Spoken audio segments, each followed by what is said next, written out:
윤석열 전 대통령이 탈당을 하느냐, 자진 탈당이냐, 출당이냐. 오늘 하루 국민의힘에선 이를 두고 시끄러웠습니다. 정치부 김도영 기자와 자세한 이야기 나눠보겠습니다.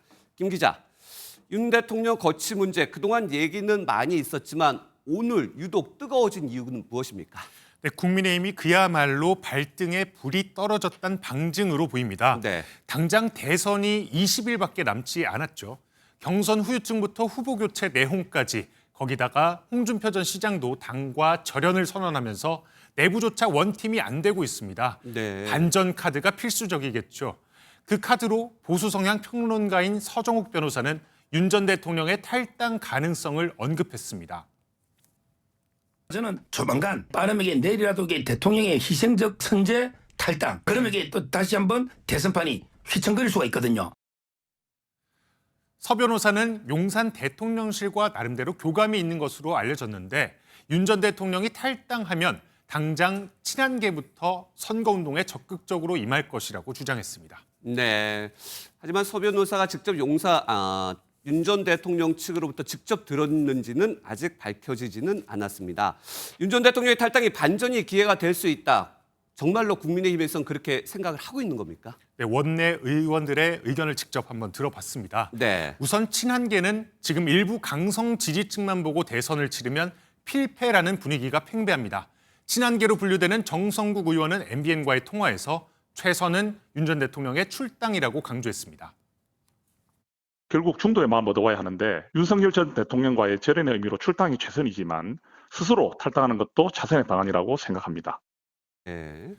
친한계 내부에선 이미 자진 탈당 시기는 지났고 출당시켜야 한다는 강경한 입장도 감지됩니다. 안철수 의원도 SNS에 계엄과의 결별이 선거 승리를 위한 필수적인 조건이라며 윤 전 대통령의 결단을 촉구했습니다.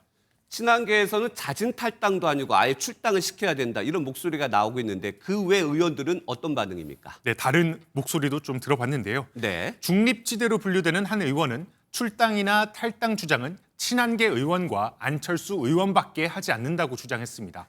대체적인 원내 기류는 출당이나 탈당에 부정적이라고 전했는데요. 그 근거로 김문수 후보가 단일화 약속도 지키지 않았는데 윤 전 대통령을 향한 입장마저 바뀐다면 보수층 마음도 돌아설 것이라고 설명했습니다. 그렇지만 내심 탈당을 원하는 분위기도 읽혔습니다.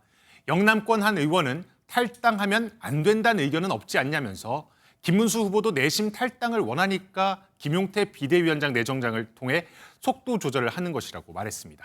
속도 조절. 그렇다면 내일 출범하는 김용태 비대위원장 출당시킬 가능성이 있습니까? 네, 앞서 김용태 비상대책위원장 내정자의 입장도 들어봤지만 그렇죠, 고심이 예. 깊어 보입니다. 그야말로 진퇴양난인데요. 다양한 의견 속에서 출당 여부에 대한 결단은 조만간 해야겠죠. 이대로 시간만 보내다간 어떤 결정을 내리든 반전 타이밍을 놓칠 거란 우려도 있습니다. 예, 이 정도 논의로 거취 문제가 당내에서 시끄럽다면 윤석열 전 대통령이 선제적으로 탈당할 가능성 있습니까? 네, 지금 시점에선 자진 탈당 가능성은 좀 낮지 않느냐, 이런 분석이 조금 네. 더 우세합니다. 당장 윤 전 대통령 측근으로 분류되는 석동현 변호사가 선대위에 합류했습니다. 선대위는 화합 차원이라고 설명했는데요. 여러 저희 이제 진영에 여러 그 지점으로 나눠져 계셨던 분들이 대선을 앞두고는 다 힘을 모아야죠. 네, 물론 만약 지도부가 윤 전 대통령을 출당시킬 수 있다는 움직임이 가시화되면 자진 탈당을 할 가능성도 배제할 수 없습니다. 네. 대선을 앞두고 윤 전 대통령의 탈당 여부, 변수 가능성까지 짚어봤습니다. 김도영 기자였습니다.